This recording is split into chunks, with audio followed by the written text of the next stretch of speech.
everybody. So, me and my brother Adam went and saw Creed 2. And this one was not directed by Coogler. It was directed by a new director from Ohio named Stephen Campbell Jr. Cable. Sorry. Is it Cable? Cable. I keep wanting to say Cable, but that's because I'm a nerd and I'm thinking comic book characters. But Stephen Caple Jr. Capel? Caple. I don't know. I don't know, but dude, you did a good job. I gotta say, I really enjoyed the directing, especially the fight sequences. Fight sequences were tight, like you were really close up in there, but it didn't feel like you weren't missing anything. Like everything was still in frame. It more like felt like the camera was in the ring, which a lot of the Rocky movies feel that way. Yeah, it felt like a Rocky movie. It felt like a Rocky movie. I did like the punching at the camera because the camera was moving as if it got hit. Oh, yeah. Yeah. And so I think I saw in an interview with the director, he was saying that the cameraman had to learn all of the choreography at the same time as the actors. To know when to jerk the camera. Right. But then another interview with the guy who plays Victor said that he accidentally punched the camera like 3 times. And so the poor cameraman was getting... Oh, poor camera. Ouch. Maybe I wonder if he busted like a $10,000 camera. Or a $100,000 lens. All right, yeah, whatever they cost. Man, they cost a lot. But it was very much of a Rocky movie. It's very predictable. You're not going to be surprised. But I think we all have come to expect that. You still wanted something else, something to surprise you. Yeah, like you have the beats of the movie are all the same. You have the drama is more in the forefront in these movies, in these Creed movies, the drama than the fighting. I'd say more so than the Rocky movies, but the beats of the movies, like I knew, maybe I've seen too many movies, but it seems like you know the beats of the movies. You know what's going to happen next. Maybe ways of presenting a character are different in this. You know, I just want one thing that's a little different. Yeah, I mean, with these stories, this is the 8th Rocky movie and Creed movie, same storyline, that you're really following your characters. You're getting invested with these characters. You want to know what happens to them next. It's more of a drama than it is a sports movie. And so that in that aspect, I don't mind more sequels because I just like following these characters that I enjoy. But it is very formulaic. Like you can tell every beat of where they are. It's a Rocky Creed movie. It's a Rocky Creed movie. Yeah. I mean, you got to do that. I mean, but what else can you do? Maybe that's in the writers' room. That maybe that's what they're thinking. What can we do? We have to stay true. We have to stay true to the story. Stay true to Rocky. I mean, what can we do that's different? Maybe you just can't think of something different to do. I don't know, because there's so many freaking movies. Now, I do have to say, I was surprised in that I actually had sympathy for Victor's character.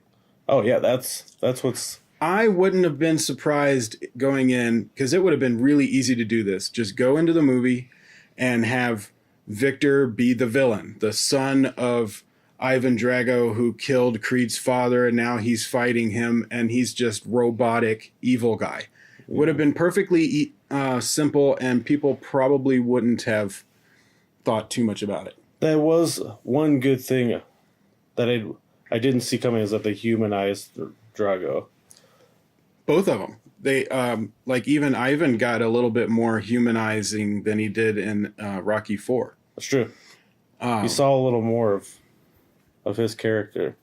Yeah. And so I was surprised. The last fight had a little bit more of an emotional impact because I actually I wanted my guy to win, but I felt sympathy for Victor. You care about both the fighters. Yeah, and I mean, it makes sense that you would do something like that. That was a good idea. and I do got to say, when, and this is for you, Mom, when Creed's mother was in the crowd, Felicia Rashad, right? Mm. She Perfect mom. Perfect mom. You can't. No other mom. No other. I don't know. Very few. I think Some of the best casting. Very few women could be Creed's mom.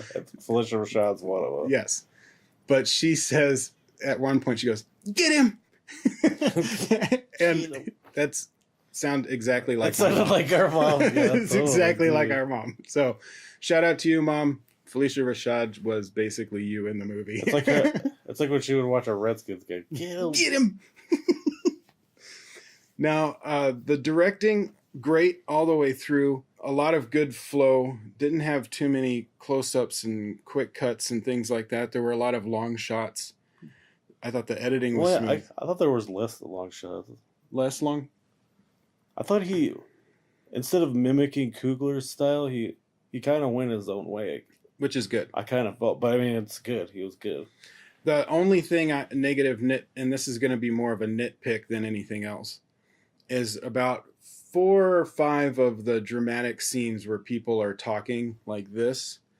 The camera would be a handheld, camera. They're just holding the camera, but it was moving a little too much for me. Now it wasn't jumpy, it wasn't ridiculous. But it moved more than a couple. I think it was about maybe 2 or 3 times in the watching it. I was going, stop moving, stay still. Like when they were in the restaurant, they're not moving. They're just sitting there talking, but the camera is doing this a little too much. And I'm like, they're not moving. Why are you moving? So that would be a nitpick. Another one I would say is for the overall story, because it's a 2.5-hour movie, and it does feel long, but not that long. That I think with the Rocky formula, you have, something that makes it hard for you to get back in the ring, and then you have to fight for it. You get your training montage, and then you go into the ring. That section in the middle was a little too short, and the section in the beginning was a little too long. So the length of the whole movie was fine, but I would have liked some of the drama that was in the middle, in the beginning, to be put in the middle to make the comeback or the redemption period a little bit longer. Because it felt a little, I guess to me, it felt a little bit like he got over it too quick. It was a little quick there at the end. I mean, I don't want to ruin the movie. I'm trying to think of how to say it. No spoilers. I don't know. What else could you do? What else can you put in there? I don't know. Well, I think some of the dramatic elements in the beginning of the film, you could have maybe pushed into the middle of the movie. Sure. And then that would have expanded that and made it a longer period for him to get back on his feet. I mean, you see it coming anyways. Yeah, it's true. I mean, I don't know. You see it coming. You see all of it coming. But I don't mind. It's a Rocky movie. I just love great Rocky movies. Oh, yeah. I mean, it's a great movie. It's a well-made movie. All right. So I'm going to give Creed 2 an A-. Yeah, I was on the on the fence to A-, B+. I don't think I can really give it too much of a negative for being predictable. So I think I'll go with A- too. So A- it is. But let us know what you guys think if you saw Creed 2. Comment below. Give us your thoughts. Links to all of my stuff is in the description below. And I will see you on the next video.